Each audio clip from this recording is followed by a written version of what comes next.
Good evening and welcome to episode 123 of the HHH Racing Podcast. I'm your host, Howard Kravitz. Thank you very much for joining us on this special evening as it is Arkansas Derby weekend coming up this Saturday as we have a very special guest to chop up the late pick five and talk about many things horse racing to Oaklawn Park and also his own personal racing syndicate. Please make sure you subscribe the bottom right-hand corner there. Make sure you subscribe. If you've not done that yet, please make sure you do that. We have a lot of people watching, but some of you have not subscribed. Smash that subscribe button. Also, hit the notification bell right next to it so you know when new content will arise. And also, please hit that thumbs up button. That'll tell YouTube that we have some great content on this channel. Of course, you see on my name tag, you can reach me through Twitter at @HKravitz. And then the bottom of the screen, there's a scroll where you can see my email address, hkravitzhorse@gmail.com. Also on the bottom of the screen, you will see our next show tomorrow night. Very excited to have back for the second time from Trip Note Pros. Justin Christine will be here to talk about Florida Derby Day also this Saturday. We'll chop up the late pick five. That'll be tomorrow, Thursday, 8 p.m. Eastern, with Justin Christine from Trip Note Pros to talk about some special late pick five horses that he's had his eyes on and watching many trips and videos, etc. It's going to be a great show. 8 o'clock tomorrow as well on Thursday. Also, as you can see on the bottom of the screen, we started this last week. It was a huge success. We're going to be live this Saturday right here on the HHH Racing Podcast YouTube channel from 6 to 7:45 Eastern Standard Time. We're going to cover 4 races live, including the Arkansas Derby and the Florida Derby with detailed analysis, handicapping, replays, horizontal and vertical selections as well. You do not want to miss it again this Saturday. Just turn the TV on, but have the volume down, and then have us on your computer, laptop, whatever it might be, iPad, and watch as we talk about these races live in real time, 6 to 7:45 Eastern Standard Time this Saturday. A few other quick items. You can follow me and listen on Spotify, Apple Podcasts, and Anchor. Please make sure you subscribe. Also have a lot of promotions down below the video player. As you know, just look down below the video player on my YouTube channel and click show more, and you will see information such as the promo with BetUS, where you can receive 125% of free bets. Read the promo below the video player. Also, I have a podcast pool going as well. Again, information below the video player, and a very popular race day blog, which I send out on Saturdays. It's very inexpensive. Gave out Crown Pride on my race day blog last week at 16 to 1 in the UAE Derby. I know I cashed, and a lot of you also cashed on Crown Pride, who, by the way, is coming to the Kentucky Derby according to the Japanese connection. So that's very exciting. Last item, and then we'll bring on our guest. I haven't talked about this recently. I'm not even sure our guest knows this. Todd Schrupp has invited me on his show live on TVG. I will be live Sunday, April 24th on the TVG desk at Keeneland. Perhaps our guest might be there that weekend because there's a big live money contest that I'm sure he knows about. I don't know if he's going to be there or not, but he might be participating in it. Again, I'll be live on TVG on Sunday, April 24th. Really excited about that. All right, ladies and gentlemen, we got a lot to talk about. Let's bring in our guest. This gentleman is managing partner along with Clay Sanders of 10 Strike Racing. He's also a professor. He's a doctor. I don't know if we should call him Dr. Gramm. I don't know, we'll see. Didn't have class today. I'm sure he'll tell us why. But he's an associate professor of economics as well at Rhodes College. He wears many hats. He's a fantastic contest player, all-around great guy. Very happy to have on for the first time the HHH Racing Podcast, Mr. Marshall Gramm. There he is. Marshall, how you doing in Memphis tonight? Doing well. Thanks for having me on. A bit of we had tornado warnings, a large rainstorm that actually canceled classes. I don't know whether we've all gotten soft. Maybe this generation is soft, but I don't ever remember classes getting canceled for for a rainstorm. So I was supposed to teach at 2 this afternoon. I didn't, and I'm actually coming to you from my office because my power, like it always does, when anytime there's any sort of threat of anything, my power went out.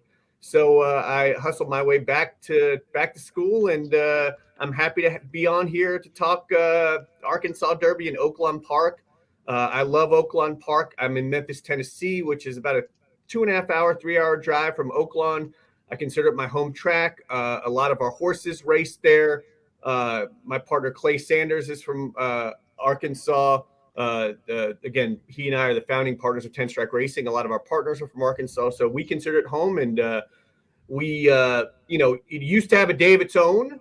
Arkansas Derby was the last prep for the Kentucky Derby, and it Yeah. was the center of attention. I'm not sure that this has worked out as well, moving up 5 weeks, going head to head with the Florida Derby. I don't think Arkansas is getting as much attention as I would have hoped, but I do think it's a pretty nice card. Not the best rendition of the Arkansas Derby, but a very competitive rendition. Yeah, we're going to be getting to the races in Arkansas, and you spoke the weather.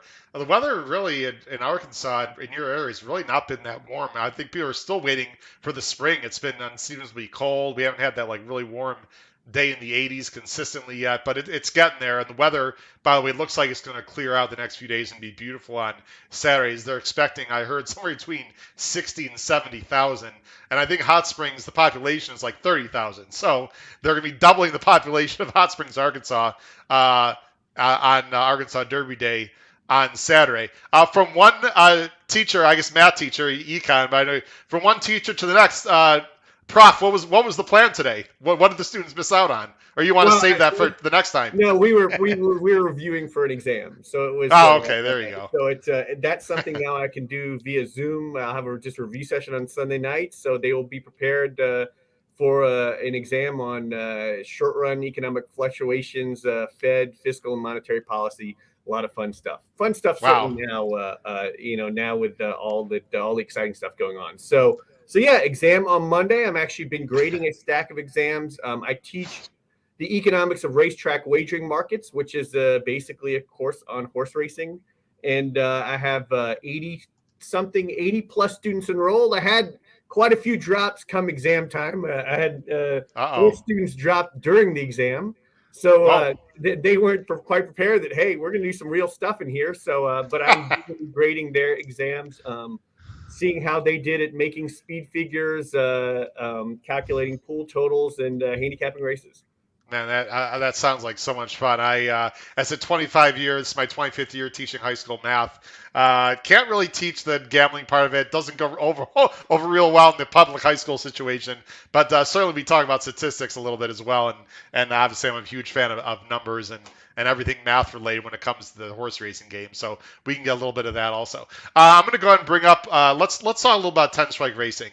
Got to throw the purple out there. If you're not familiar with 10 strike racing, everyone, their main colors. And by the way, if you have any questions at all for Marshall Gramm, of course we have a live chat going on the top right hand side of the screen. We already have had some people chime in. We have a lot of people watching, so please make sure any questions for Marshall Gramm, please type that into the chat, and I'll show as many questions as possible. Marshall, I'm also going to bring up right now the webpage. I think it's a fantastic webpage, and we don't have too much time to talk about, but let's quickly just talk about a few things about 10 Strike Racing. And if you want me to point to something on the webpage, which, by the way, I think is fantastic, let me know. Let's talk about your current runners. Most people know about Warriors Charge. It was a little bit disappointing, I would assume, you felt like in the connections. Finished 5th in the Essex, but what a warrior, pun intended, this horse has been for your stable. Yeah, he's been terrific for us. He brought us to the Preakness where he was in the lead turning for home. He won the Razorback. I think we had 200 people in the winner's circle for the Razorback. So he's been great to our partners. He's earned over $1 million.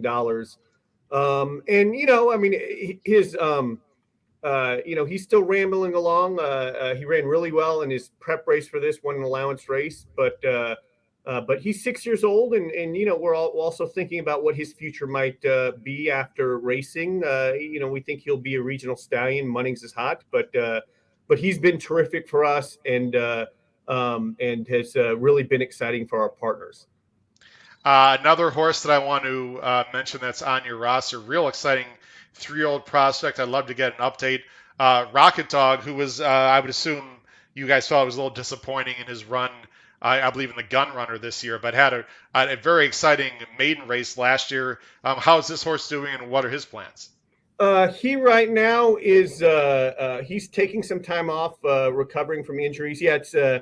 I hope it's not a trivia question that he was 3-5 favorite over Epicenter in the Gun Runner, and Wow. ran six. So this is it's the trials and tribulations of having a 2-year-old, 3-year-old. Is he broke his maiden in outstanding fashion. He Yeah. got bet down to 20-1 in Vegas for the Kentucky Derby. We were very excited, about him. Brad was very excited at the time. We thought it was Brad's best prospect, or Brad thought it was his best prospect. And, in part that says a little bit about Brad's lack of prospects. And then, we expected him to run really well, and didn't. Was ranked the whole way. Was ranked for the first quarter mile, and never really got into the race. And has been hurt since. And so we're giving some time off, and hope he comes back this summer. Yeah, let's hope he comes back healthy because I think he's got some real talent, and he was definitely a buzz horse. Going to that race and really after his debut, I'm sure you guys had a lot of Derby fever, and knowing your connections and the people that you work with and Liz Crow and such, you guys will have a Derby runner. That will be very successful soon enough. Any other horses in your current roster you'd like to mention to the viewers or listeners that are going to be watching and listening to the show right now? Yeah, we have Where She Told Me to Go that won the Not for Love at Stakes at Laurel last weekend. He is Where She Told Me to Go is with Brittany Trimble Russell, and won his 7th stakes race for us. So he's found a good niche Unbelievable. up in Maryland against Maryland breds, sort of a minor stakes horse. He's infamously known as the biter, who bit Fish and Fire, who then in turn Yeah. learned the biting habits from him. So he's been a real fun horse for us and for our partners. We have a horse named Seafoam that has won 2 stakes for Michelle Giangulio. In fact, Michelle Giangulio's first win was in a stakes race at Saratoga with Seafoam. It was named by Fox Sports as the sort of the 8th best moment of the meet, and he has a good chance of being named champion older dirt horse among New York breds. So he's been fun. And then we have hopefully some 2-year-old prospects coming along the way. Again, is the Rocket Dog has taught us that you really have to sort of savor the good times, savor the wins, because racing ownership can be a real gut punch, right? You can be on top of the world with a horse, with Derby dreams, and all of a sudden it comes crashing down in an instant, right? So, Yeah, let's talk a little about that. I mean, first of all, you guys use Brad Cox mainly, and I know that you're involved in 2 partnerships, I believe, and correct me if I'm wrong. And I don't want to get. Feel free to talk as much detail. You have sort of your own partnership, and then you're part of a bigger partnership as well, a Colts venture where you've bought a part of a venture that's bought some very expensive 2-year-olds as well. Is that correct? yeah, so this year coming up, we have our usual 10 Strike Racing partnership. I think we have 6 horses in that partnership. We have 4 that we already have that are in training as 2-year-olds. 2 of them are homebreds, and 2 of them are sales purchases. And then we will purchase some 2-year-olds in training. We'll purchase 2 2-year-olds in trainings to complete that group. And then we're involved in a larger partnership. 10 Strike Racing just owns a sliver of a larger partnership that is buying that has bought 24 colts that for Brad Cox to hopefully take a shot at some real stakes races, to spend some real money. So we'll see. We'll see what comes out of this. Right now, with 2-year-olds, they're unraced, and so optimism abounds. And so we'll see how they turn out. We have we sort of run the gamut in terms of what we do. 10 Strike Racing, we've raced horses since 2016, and we have claiming horses. We bred horses. We have partnerships we put together that involve yearlings and 2-year-olds, and so we've really been involved in every facet of the game. We have have 445 career winners, over $16 million in purses, and use 12 different trainers across the country. We're on most circuits, and I've seen you so guys at a lot of parks lately. I've bet you guys at parks yeah, a decent amount. So we have horses at parks right now. We have horses at parks at Belmont Training, at Laurel, at fairgrounds now that have shipped to Kentucky, and at Oaklawn Park. And again, we consider Oaklawn our home. We have 7 wins there.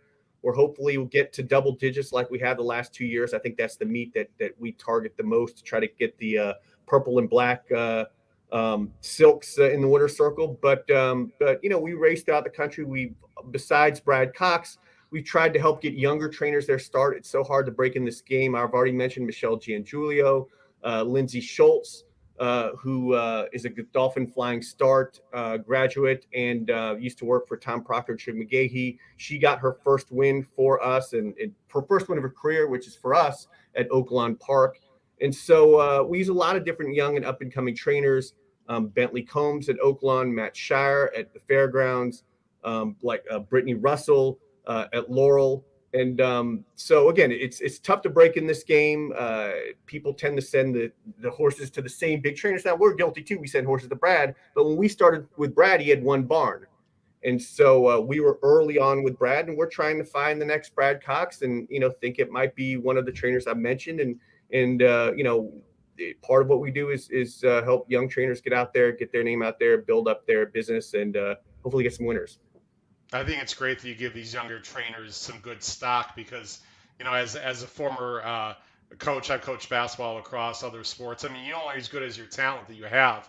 I mean, so you can't. These trainers cannot move up in the game if they don't have any talent at all in their barn. So I think it's great that you give sort of the little guy a chance to show what they can do because there are a lot of really talented men and women in the training game. Some that you just mentioned that people don't even really know about on a daily basis, only because the guys like Chad Brown and Brad Cox and Pletcher, et cetera, and Baffert, they get all the attention. Is there a 2-year-old that you can pinpoint? I don't know if they're all named yet. By the way, I'm a new horse owner. I'm very excited. It happened in December. I own 2 horses with the Delphi Racing. One just got moved up to New York, so one's a Street Sense filly, and I also partially own a Taproot colt that's currently down at Kinsman. It'll be moved up eventually at the end of the summer, most likely to Christophe Clement. So I understand a little bit of what it's like to be an owner. It's really exciting. Is there a 2-year-old, either by name or a breed, that you have right now that the partnership's really excited about? Well, we have quite a few of them, but I'd say right now the one that I'm most interested in is a horse we have named Looms Boldly. Oh, oh wow. Wow. He is a golden sense out of our homebred mares, out of our See the Forest. So he's a homebred. See the Forest raced for Clay and I. In fact, See the Forest was Clay and I's first winner together.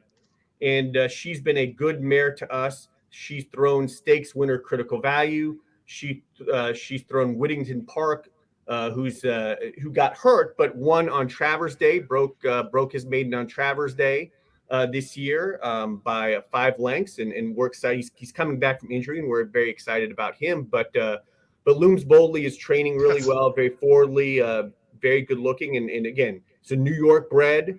And so, maybe we'll have just another, like PTF, another Saratoga winner, and just like PTF, absolutely. Just like I don't know if I'm allowed to ask this question, but you can certainly not answer it. But I'm assuming PTF has a little piece of this horse, or it's just in name only, or you don't want to say. In name only, but he's certainly got rooting interest, and fair enough. But you're right. We may have to chop off a piece for Pete. Okay, that's exciting. Well, good luck to Looms Boldly. Love the name. Before we get into our famous 10 minutes of post segment and then get into our handicapping, got a little bit of surprise, something I want to talk about. So this gentleman who, on the bottom of the screen, Matt Miller, who, as you know, people don't know Matt. I know you know Matt. Let me go ahead and bring him up on the screen out of respect. This gentleman right there, Matt, you know him well. He wanted to actually be on this show. I actually invited him to come on just for a minute to sort of surprise you, but he had some family plans tonight. But he did want to send a message. For people who don't know Matt Miller, of course, you see his picture right there. He is the current reigning BC champion.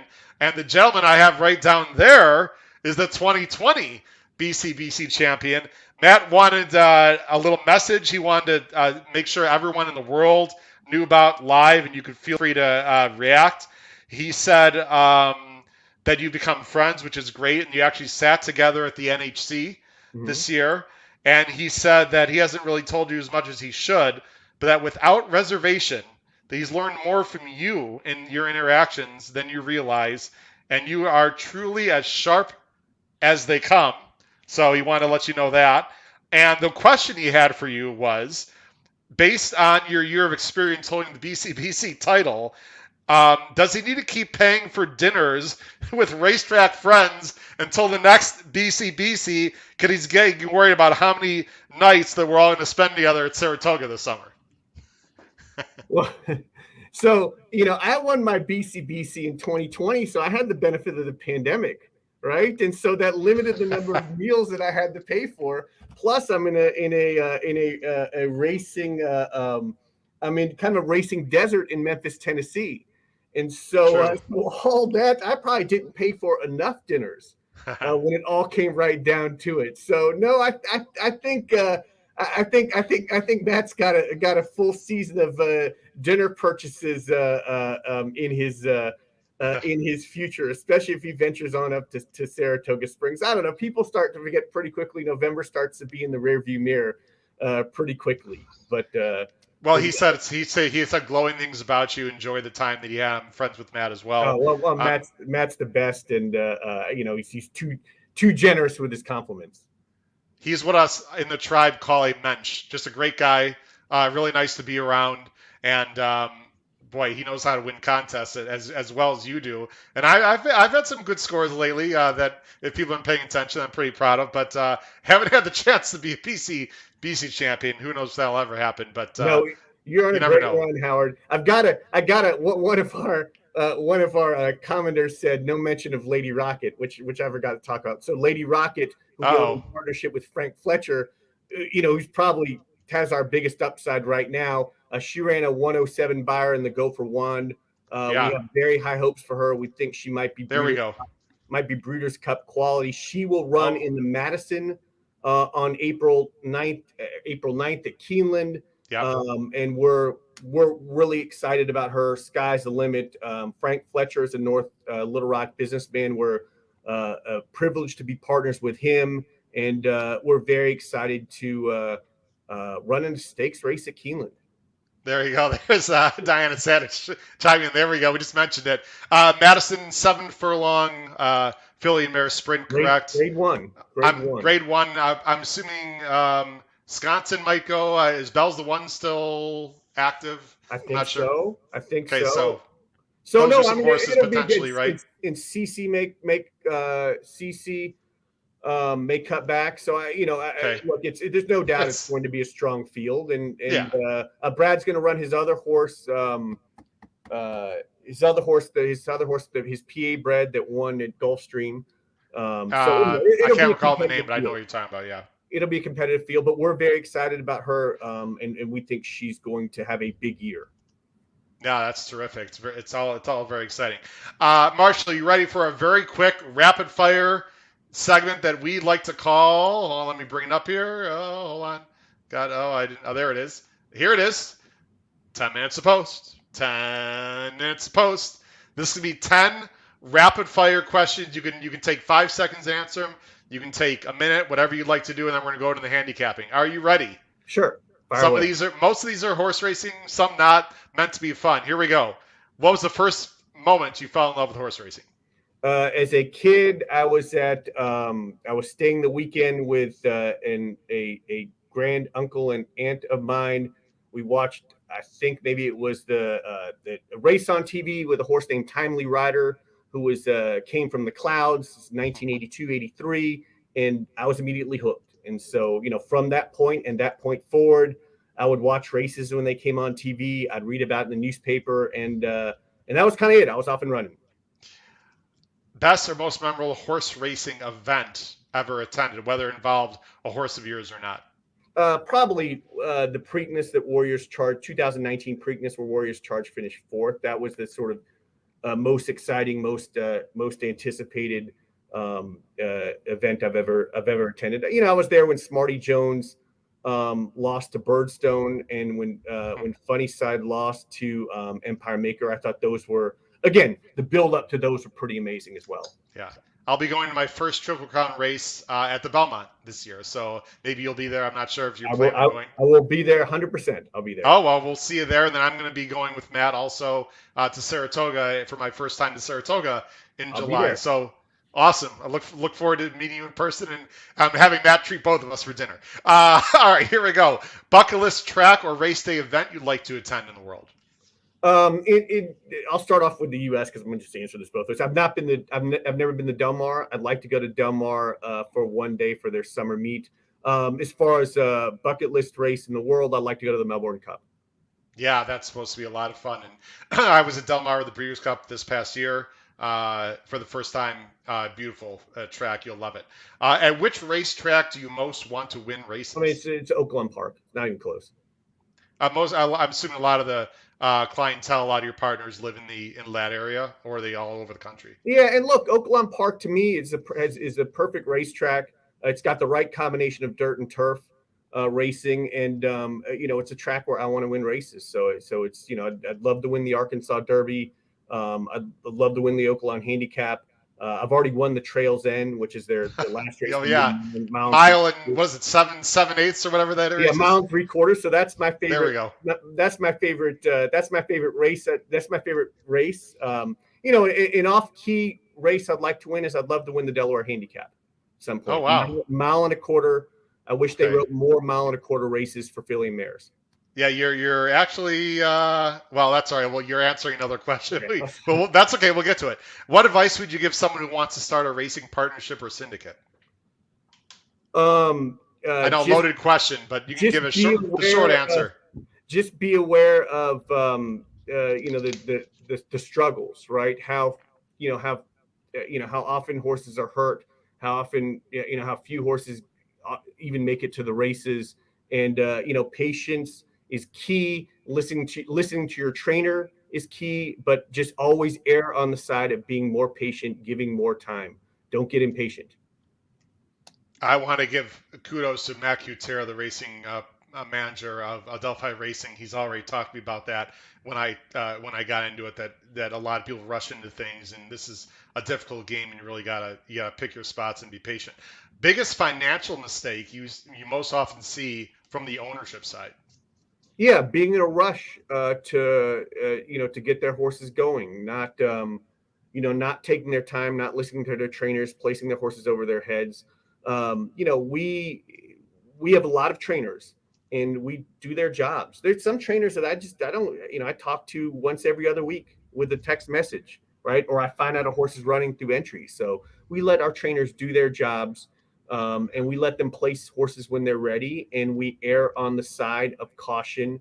And I think that the biggest mistake owners make is they're too aggressive in their placement and being too aggressive with their horses.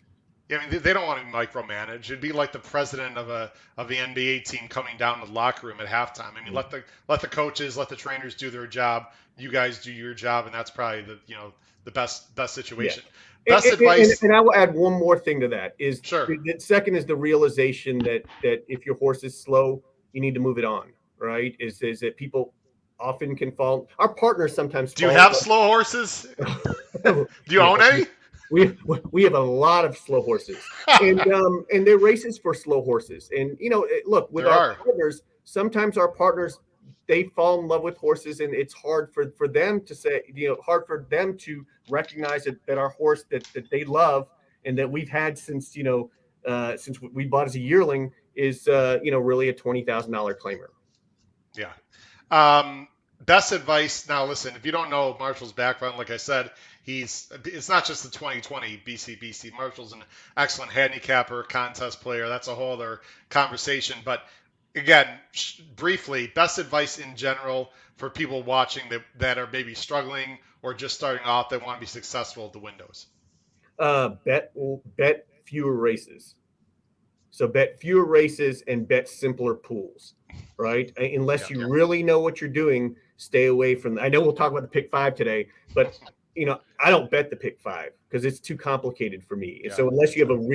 unless you really understand it and strategically, bet fewer races and bet simpler pools, that would be my best advice. I'd also, figure out how to get rebates, move to a state that we can get rebates, because again, this is such an uphill battle, this game, with 18 to 25% takeout, that any small rebate that you can get cuts into the that extraordinary takeout that we face as horse players.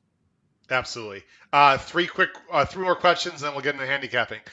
You were touching on this already. Other than the Derby and the Breeders' Cup Classic, what race would you like to 10 strike to win the most? Would you Well, say?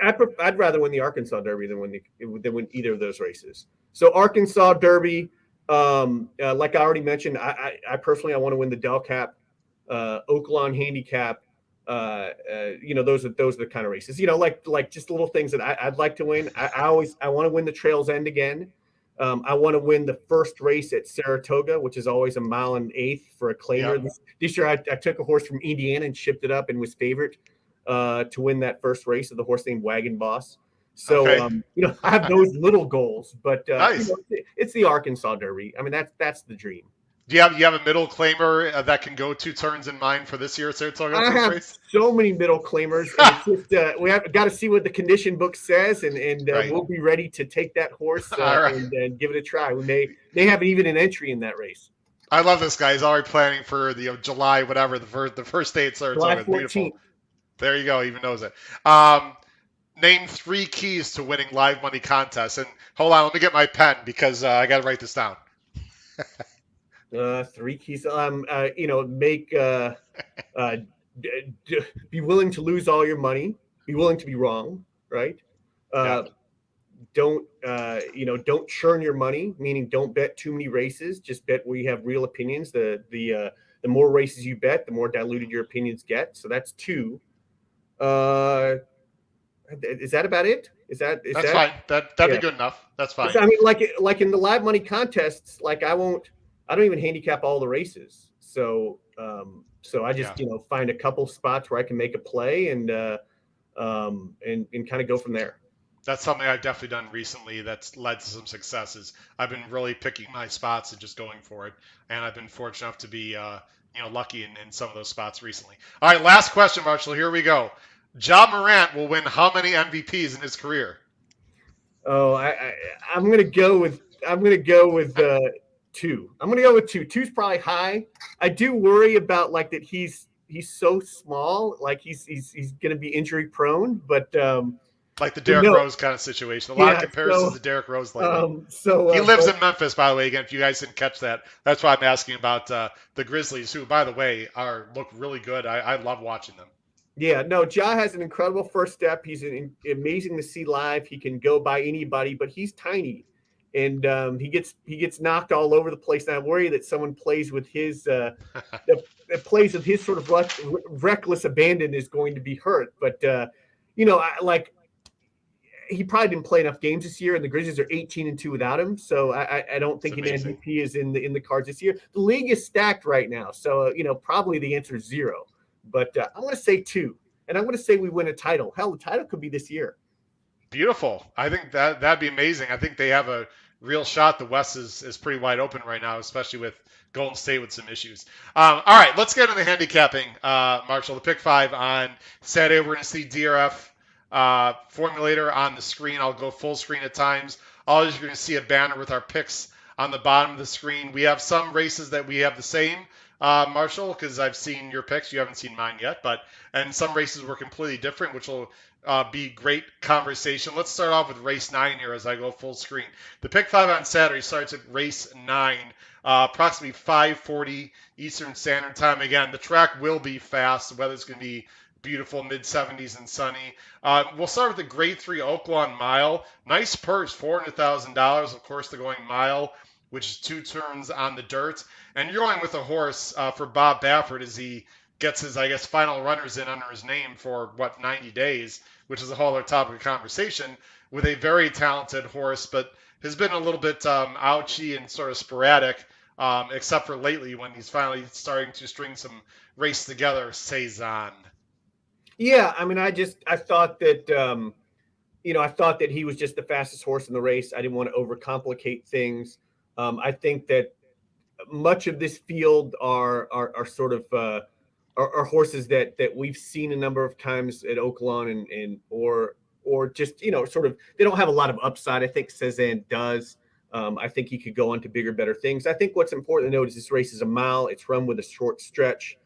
These races often tend to have fast paces, and horses need to make their move fairly near the turn. So it develops quite a bit quicker than the mile 16th races. They have not written a lot of these races this year. I think that's what's unusual is that they really, over the past couple months, I haven't seen a mile race. The other thing that's important to point out, and I don't know if it will carry over, is the track was pretty speed favoring, has been pretty speed favoring most of the meet. It's really carried speed more than usual. In the past weekend, it flipped. And so I would really watch that. It's always been a hard track to go wire to wire at, but that was really true over the weekend. There were still some horses that won and were slightly off the pace, but I think it was on Sunday that just there were no horses wired the field, and the horses that were on the lead in half the races, horses that were on the lead finished off the board. So I would pay attention to that. It's unusual for dirt tracks.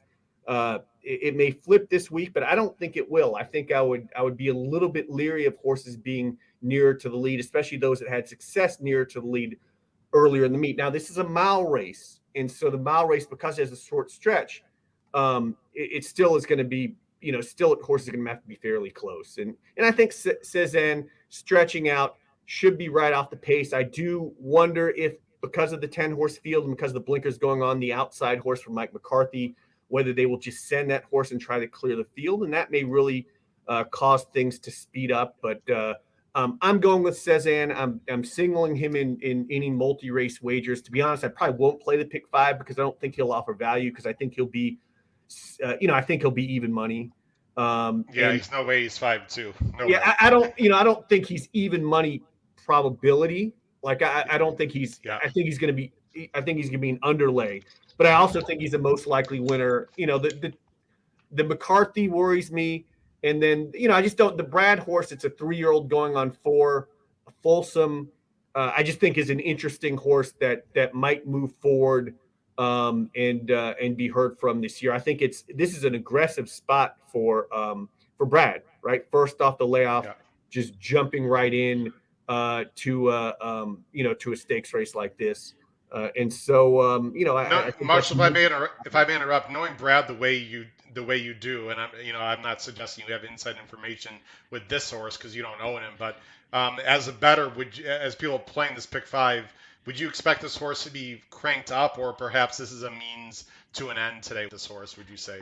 I bet he'd be ready. I mean, Brad is very, in general, Brad is very cautious with his placement. I remember after Nick's Go, when his N3X, non-orders of 3 lifetime at Keeneland, and this is before he went in the Breeders' Cup Dirt Mile, we were laughing, and I was texting with Clay like, well, I wonder where Brad's going to find an N4X to run in next, right? So he's, so this placement, I think, is aggressive, and I think that's a good sign. Now, there are others on this card where the owners are Arkansans, and, he might be doing them a favor as opposed to with Juddmonte. I think they give him free reign. So, I think this is a good sign.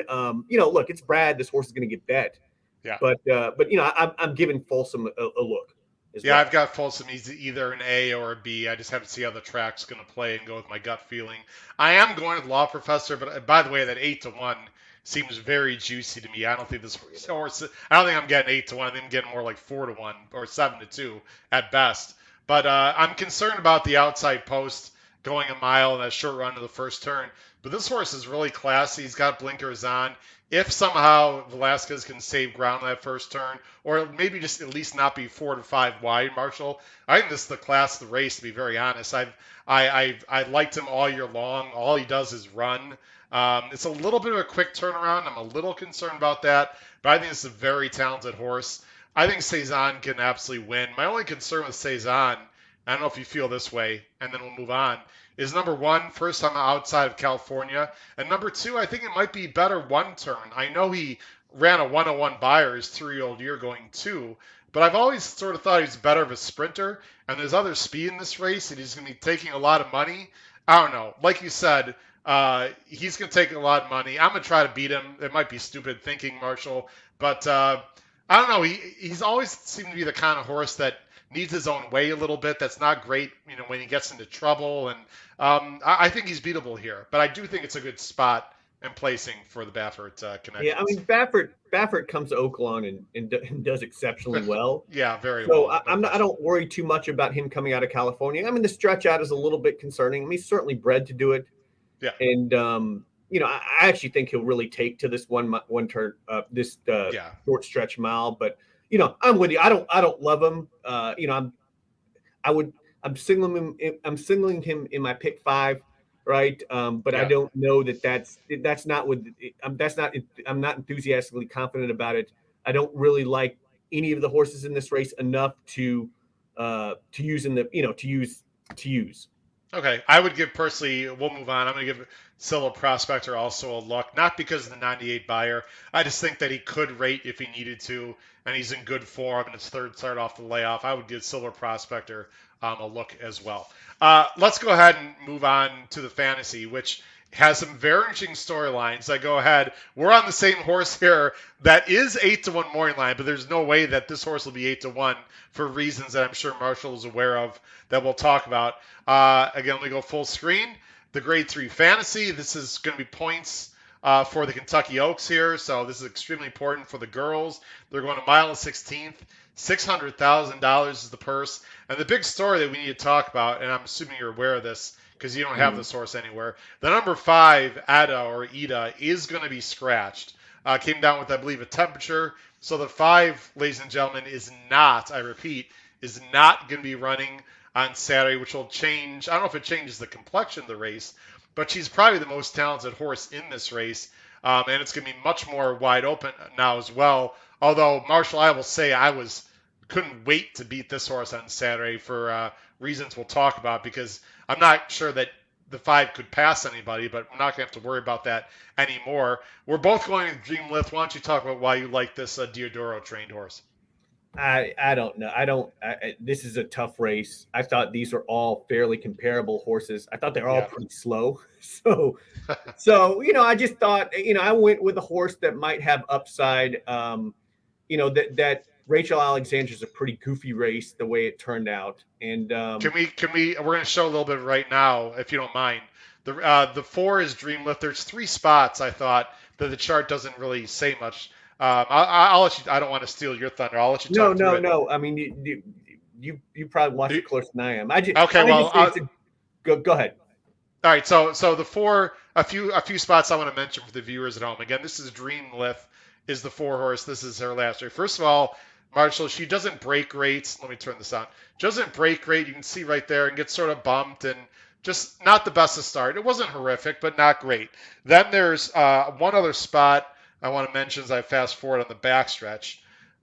You can see right here, I thought she was a very uncomfortable spot right here, Marshall. She's in between horses, uncomfortable, and she does steady very slightly. I'm going to let this run. If you watch very carefully, right there, do you see that little little stumble and steady, which I think, people might say, Howard, you're nitpicking. I don't think so. Not when you're off a layoff that it hurt her momentum. She wasn't comfortable. And then the last thing I want to mention to everyone is she's really in no man's land here. She's 4 or 5 wide under the whip here, and then she gets bumped a little bit. Again, a little nudge right there again. There's really not much else to watch. She's sort of flat in the lane, didn't do much running. My personal opinion is she just needed one, and she's going to be much better here, Marshall. That's my exact thought, is that she's the one that seemed to me to have some upside, right? And I'm looking for her. I mean, she ran fast figures last year, and you take those and project them forward. She's making her second start off a layoff. Trouble trip or not, that was a bizarre race, right? The way it sort of turned out, and she wasn't, whereas she finished, where she finished 6th, she was, she was only 4 lengths behind Hidden Connection, who came back to run big. So I just don't. I'm willing to sort of excuse that, and hopefully there's some upside there. I'm going to use some of these others. I'm using the 2, the 6, and the 8 as well in my picks. Um, but kind of looking to spread in this race to try to sort of move along to some of the spots that I really like. But I think this is a tough race. I think this is it's competitive, but these are not horses that I think will make any sort of noise in the Kentucky Oaks. No, I thought there was a lot of early speed in this race, which is why I was completely against Ida. If she had ran, and Mariah's Fortune could probably stalk, but there's definitely speed on the inside here from the two. But Begin, Magic Circle only knows one way. Ida, if she was in the race, was going to be up close. She's not. I guess Mariah's Fortune could probably lay off a little bit. I'm sure that's going to be the plan. I mean, I can't imagine they're just going to crazy send this horse. The 7. It has a lot of early speed. That leads to the 2 outside horses, which frankly, I really didn't know what to do with, Marshall. You have the 8 Hardy Constitution, who's coming off a main win, but I looked at the breeding is very sprinty on the dam side. I wasn't sure about the 2 turns. I don't know if you saw the breeding or not. Yeah, Show everyone. I went and trusted the Constitution on the other side, and that horse won't be 12-1. It'll be shorter, and that 82 makes it one of the faster horses in the race, and so if it can stretch out, Half the Chateau is a nice horse. So and Chateau is just pure speed, right? Yeah. So despite being a flat out, I like I don't love the 8, but I'm more using the 8 a little bit defensively. I somewhat am interested.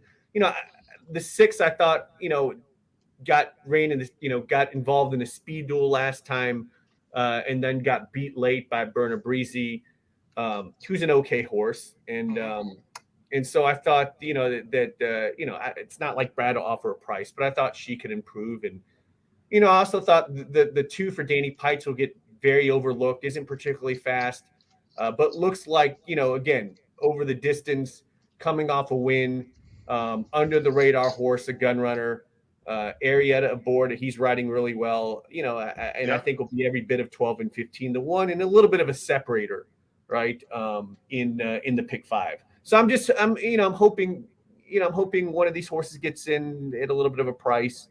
I don't know quite how they'll bet this race. I couldn't tell you without the Baffert horse. I'm not sure. I guess maybe this Assison will be the favorite. I don't know. I don't love the idea of a Cantheros going long, but he's already won at 1 mile and 1/8. But I think this would be a little bit different with a lot more pace pressure. I think this is the race and there, by the way, there's 2 other races. There are sprint races that are wide open. I don't know how wide this is wide open. I'm feeling something really weird could happen here. I'll just really quickly mention the 9. When I saw this morning line, I was shocked because this was sort of my wide guy kind of play, Marshall. But with that morning line, I won't get that. I have no idea if this horse can run on dirt. I mean, she's been on turf and sin at Turfway, but I do like, and I'm assuming this is what gave that gave Brad Cox some confidence. You don't see it on the bottom of the screen. I take the banner off. Let me do that real quick. I really like these 2 works here. These last 2 works on the dirt at Keeneland. I'm guessing, Marshall, that's what gave Brad confidence to send her here because she handled the dirt. But I have no idea if she's going to handle the dirt at Oaklawn. I just think she's sort of that fresh face and might be one of the few horses in this race that could pass horses and close. So I mean, you may be right. You may be right. I don't want to talk you off her. I do think she'll be quite a bit longer than 3-1 because I think they'll bet the other Brad first. Okay. But to me, it's like I think they think this is a turf or synth horse, and they're bringing this horse to Oaklawn because it's John Ed Anthony and Shortleaf Stables. So he's a prominent Arkansas owner. I'm sort of surprised they haven't been to Arkansas yet, right? But I bet they decided. I bet he put his foot down and said once they won that stake at Turfway, he's like, I want to run her in the fantasy. So that's my thinking. Now look, they thought Turner Loose was a turf horse as well, and that horse won, that horse won the Rachel Alexandra. So they're not always right. But more than ready over a Giants Causeway mare. It just looks very turfy to me. And so, I'm against, but I'm not going to talk you off. I think you'll get 6-1. I mean, I'm sort of against, but I sort of want a horse that could at least pass him. But I don't know. This is the kind of horse I think that could finish last or win by 4 if like she explodes. Who knows? Kyle Rosso. Kyle, thanks for joining the show. By the way, Kyle will be with us on Saturday as one of my guests on the show. He's a young man who lives in the Chicago area, Marshall, who does a great job handicapping. All right, let's go on to the next race here. Let's try to move things along. Race 11. Boy, there are two sprint races that I thought were difficult. This one I didn't think was nearly as difficult as the last race. I go ahead and switch the banners. There is a very talented Arkansas bred in this 6 furlong allowance optional 50 event for a purse of $106,000. I do want to mention a horse that I have in third, but I will say very grudgingly in third. Storm the Court is a strange spot to me coming off a year layoff here. Shipping in for to Oaklawn for Peter Urton from the rail. I don't love him. I just have him in third based on class. We both have a horse named Garhole who is just on fire right now. A very fast Archie bred. Yeah, he's my single. I cannot wait to bet this horse. We're not going to get anywhere near 7-2, but if we get 2-1, I will bet enthusiastically. So he's a talented horse. He's got a big future. I talked to Johnny Ortiz. I actually interviewed him for my my horse racing class, and he raved about Garhole. He compared Garhole to Mucho, who they're pointing to who they're basically giving time off to point to the Breeders' Cup. He already thinks Garhole is better. He talked about Hollis basically being kind of like who's also very fast. It's he downplayed Hollis, but really talked highly of Garhole, and I'm very excited about this horse. He's one of the most talented Archie breds that we've seen in a while. I'm hoping because he's moving into open company, facing two other than competition, that he gets a little bit overlooked. I have no illusion that I'll get. If I got 7-2, I'm serious. I'll make my biggest bet of the year at 7-2. But I'll bet him at 2-1. I can't wait to see him run. He's also one of my favorite horses as well. Yeah, and by the way he's been winning, I people see state bred. This horse has been winning like in hand. I mean, it looks like just fantastic. This is a serious horse. You can see my picks at the bottom, Russell. I totally agree with you in this race. I've got 5-8 also. We don't have to talk too much longer. I will say the 8's been a real money burner, but the 8's got figs that fit, and if something happens to Garhole, we both think this is the most likely other horse, correct? Marshall, but Garhole's going to win, so I'm not.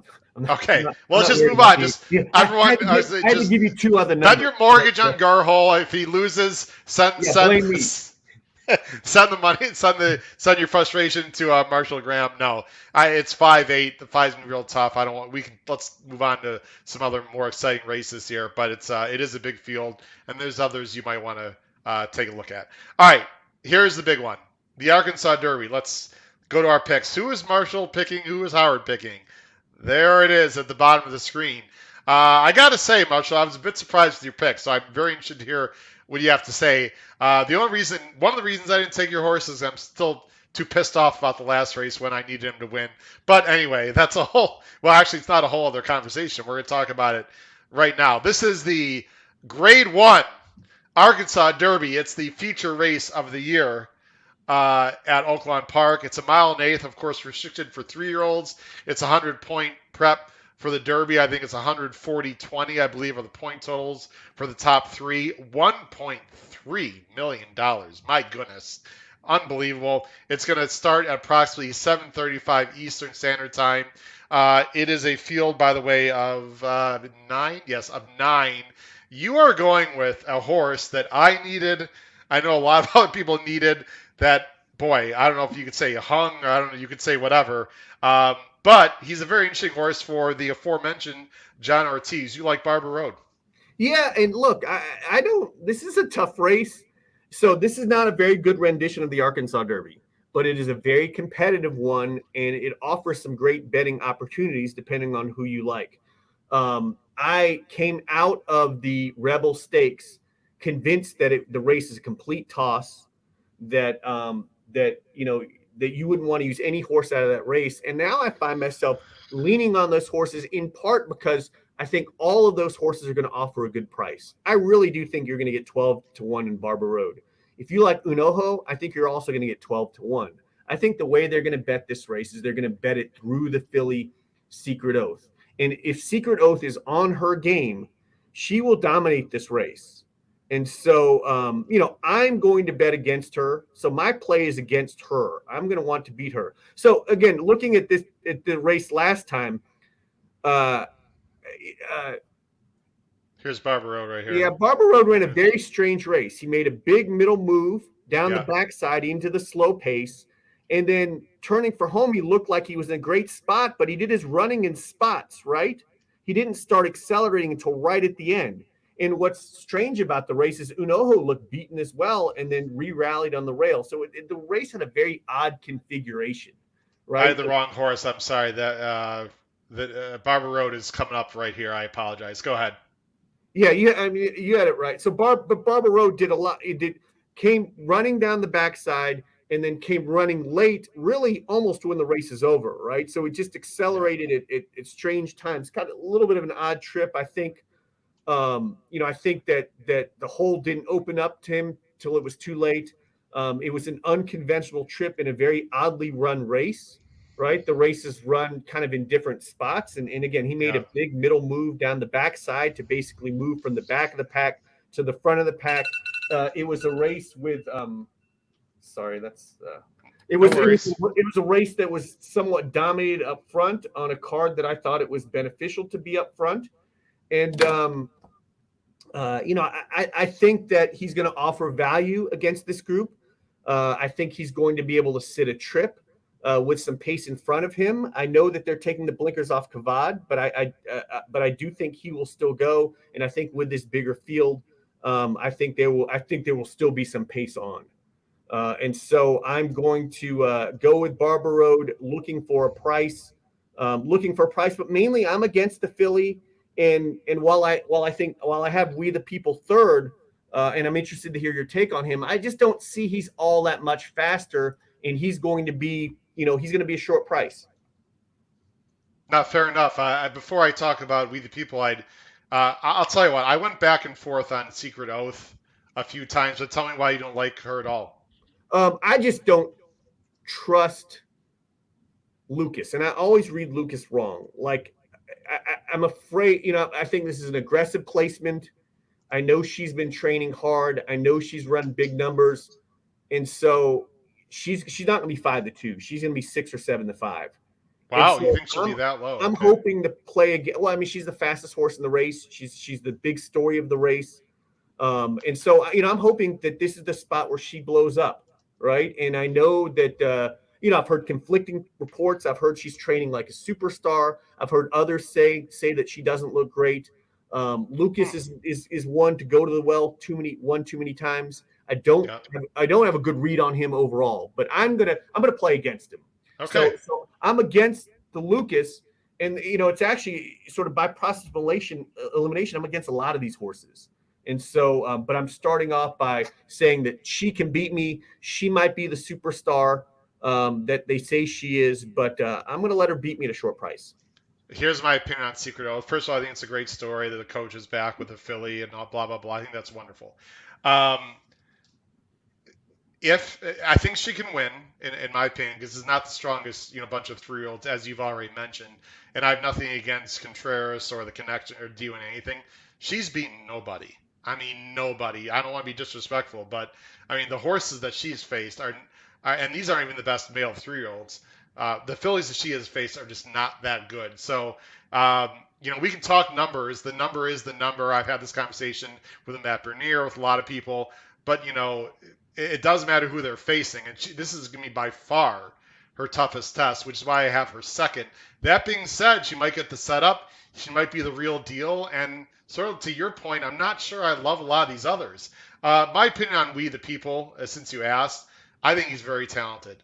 I love the outside post, by the way, also because I don't think he's really taken a lot of dirt yet in his career. And this Brissett trained horse, who's got Flavian, he can just keep him to the outside. I don't mind this horse if he's 2 or 3 or even 4 wide. I'm okay with that. He's got a big stride. He's going to be clean. Pratt's just going to read the break and see how it goes. I thought last time he was really professional. He's a bit headstrong, as you know, the Tappets can be that way a little bit. But I think this horse is very talented and in a great spot. I just don't like the potential price he's going to be, Marshall, which I would say second choice, probably 3 to 1 ish. But I think I like him a lot. Very quickly on Doppelganger, I have him third. You have him second. General thoughts on this now Tim Yakteen trained horse?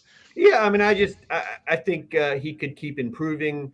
Um, I think he'll also sit a trip if the pace develops and be able to close into it. So, I was just looking for another horse that might sit the right trip Yeah. as well. So, that's in part why I have him second. All right, let's go Oh, ahead and is there anything else about this? I just want real quick the Rebel. It's just a slow race. I have no problem with Barber Road. I mean, I totally understand what you're saying. The others aren't anything special. The new shooters aren't like spectacular. They just seem slow. The Rebel yeah, seems like a no, slow it's a race, slow and race, I'm just not convinced with any of them. but like Doppelganger and We the People are a length or two faster in their last spot. I mean, it's not like it's significant. If you go with the speed figures, 5 points is a couple lengths. So I'm not.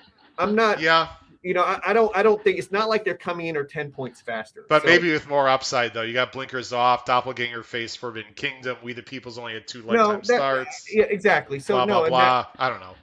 that may be the case. Look, there a lot of these are lightly raced and can move forward. Sure. But It's gonna be a fun race. the good every Rebel horse is going to be double digits. And so, look, I even give Unoho a chance. Unoho will not be double digits. That's the same kind of story. There's no way Unoho is going to be double digits. Unoho will be Unoho. There's no way to do the math on it where he's not double digits, right? He's patch 2.0. They all this is.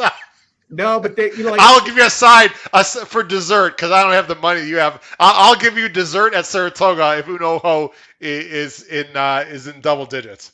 He was 75 to 1 last time, and look, he's going to be the fifth choice, right? Because you've got the Philly, you've got the Baffert, you've got We the People, and you've got Brad, right? So at some point, you start, and with the Philly being 7-5, you start running out of odds to work with. So it's going to be fun. It'll be fun. It'll be interesting to see. I feel very good that you're going to get 10 to 1 if you like Unoho. And look, I don't think Unoho is without a chance. Okay. All right. This is the great thing about the show. We'll agree to disagree. Who knows? Good luck with Barber Road and Unoho. There's no superstars in that race, so it's gonna be interesting. Let's see. One quick comment. Just high risk. Thanks for joining the show. Just mentioned that Secret Oath is running without Lasix. I don't know what to think of the Lasix situation. I mean, it's hard enough to pick winners in this game to worry about who wants the Lasix and who doesn't. Let's go to the last race. And Marshall, I really appreciate your time tonight. It's been a pleasure having you on the show. We'll show your pick 5 also. If you need to leave right after this, that's fine. No, or you can talk about. I'm good. You're good. All right.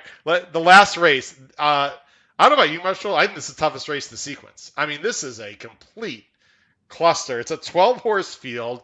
It's 6 furlongs for state bred 4-year-olds and up, optional 20,000.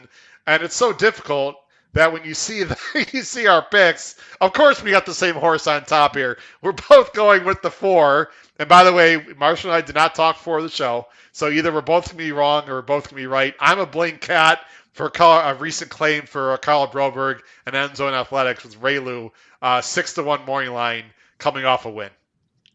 Yeah, I don't know. This race is impossible. I mean, I spread pretty deeply in my pick. In my pick 5, I didn't quite know who to put on top. I just thought this horse has been running, that open 20 into this optional 22. Other than probably an easier race, but I thought that Broberg's been running hot. I thought this horse is fast. This horse should sit a good trip. I don't have a great reason to favor it over some of the others I like. I was looking for a horse that would come off the pace. A lot of these Arkansas bred races can really melt down, especially with the fields. And so I think that's where. That's why you like Navy SEAL a little bit also, as do I, for the same reasons, right? Yeah, and even Twisted Dixie as well, getting a chance to settle and make one run. I do think it'll be interesting if the 14 gets in, because I think the 14 is the most talented horse, Mrs. Bean. So I wouldn't leave her out should she get in. I do. Top Road Rules is entered for is entered for Sunday. So I don't know if that's an automatic scratch. I don't know what the rules are in Arkansas. So so if that horse is out there, it's one more spot. But this is a very tough race, and I don't have a strong opinion. And I went with the hot trainer first off the claim. Yeah, I like the 5. I got, is it Mahomey or I'm assuming for Randy Morse, another horse. It's just he's lightly raced. He's only had 3 lifetime starts. He's been a bit ouchy, obviously, with some layoffs, but this is a horse that lost to Mrs. Beans last time. Ran respectively, gets a nice cozy outside post. Looks like can close. Johnny V in the last race of the day that gave me that caught my attention, Marshall. I mean, he's hanging around for this race, so that tells me that that his agent or whatever tells him this horse is live. So I like the 9 a little bit also. Very tough race. I would definitely save your money, folks, as much as possible, and for the pick 5 or pick 4 or pick 3 if you're playing it, because the last race is difficult. Very quickly, Marshall, as I take this off my screen, and we already said you're not really a pick 5 player. There it is, though, for Marshall. He underestimates himself. He'll probably crush this for $5,000 or something. He's got Cezanne single, and you got Garhol single. Then you're basically trying to find some prices elsewhere. Yeah, I'm too spready in this to feel too good about it. But yeah, that's what it is. The last leg to me makes it a big challenge to play because I don't have any real opinion, and I wouldn't quite know how to pare that down. So that's what I'm going with. And I asked him for a sub 100. Here's my sub 100 play. I'm singling Dreamlith, and I'll tell you why, Marshall. And I know a lot of people agree or disagree with this. I try to find a single that a lot of people wouldn't single. That race, I could see hitting the all button too. I just don't think a lot of people are leaning on Dreamlith. If Dreamlith can get back to the races of last year, I think she's the most talented. She's going to save ground. I think that replay was sneaky bad in terms of her trip. I'm just going to take a shot and single Dreamlith. This is not the ticket I'm playing on Saturday, but I'll throw it out there. I'm going to try to beat Cezanne for better or for worse, and I've got 2 deep there with the Garhol race, and then I'm going very deep in the last race and using what I think are the 3 main players in the Arkansas Derby, but completely understand Marshall's thought of trying to beat those 3. It'll probably be the lowest 3 in the wagering along with Cyberknife. Marshall, before I let you go here tonight, again, excuse me, greatly appreciate you having on for your maiden voyage into the HHH Racing Podcast. I hope you've enjoyed the show. Any final thoughts for Saturday at Arkansas? Anything come with 10 strike or anything else you'd like to mention to the viewers? No, look, thank you very much. I appreciate you having me on. Again, I'm excited about the big day in Arkansas. I hope everyone takes a good look at the card and play. Don't forget about the Arkansas Derby. I'd like to see a big day. The weather's going to be great. There'll be a lot of people there. I was in Hot Springs over the weekend. There were 40,000 people on a Saturday, and so there'll be a huge crowd. And it's exciting race. Not the best rendition, but it'll be exciting race. I know Big Stick 69 there asked my best bet of the day. It's Garhol. There you go. Go to the window with Garhol. Real easy for everyone. Marshall, thanks again. Really appreciate you coming on and spending time with us. We enjoy. I really look forward to meeting you. I guess it'll be at the Belmont. We'll have to connect there, and then we will definitely be connecting with Matt Miller and some other people as well for dinner and some fun at Saratoga this summer. Thanks for coming on the show. Good luck with your betting and good luck with 10 strike as well going forward. Thanks. I look forward to my dessert in Saratoga. All right. Thanks a lot, Marshall. Take care. Yeah, all right. That was Marshall Gramm, ladies and gentlemen. What a great guy. Really a pleasure to have on the show. Fantastic. Just want to remind everyone again, we're going to be live tomorrow night, 8 o'clock Eastern, with Justin Christine from Trip Note Pros to talk about the Gulfstream card on Saturday in the Florida Derby. And then again, this Saturday, and I've got a banner for that. I'm really excited. This will be the second time we're doing it. It was very popular this past Saturday morning. We were live for Dubai. Go on to the HHH Racing Podcast YouTube channel. Check out myself and a few other guests as we live coverage of the Florida Derby and the Arkansas Derby. It'll be from 6 o'clock to 7:45 Eastern Standard Time. Not only going to be handicapping going through the races, we'll show the replays, and we're going to be watching it live along with you. So you'll see our live reactions as the races go on. I'm really excited. Again, set your watches and your alarms there on your phones, whatever, to 6 o'clock p.m. Eastern Standard Time on Saturday for our live coverage of the Florida Derby and the Arkansas Derby. Ladies and gentlemen, that'll wrap it up. Really appreciate it. Again, make sure you subscribe there on the bottom right-hand side of the screen. Thank you for joining us tonight. It's been episode 123 of the HHH Racing Podcast. We hope to see you tomorrow, Thursday night, with Justin Christine talking Florida Derby and Gulfstream Park this Saturday.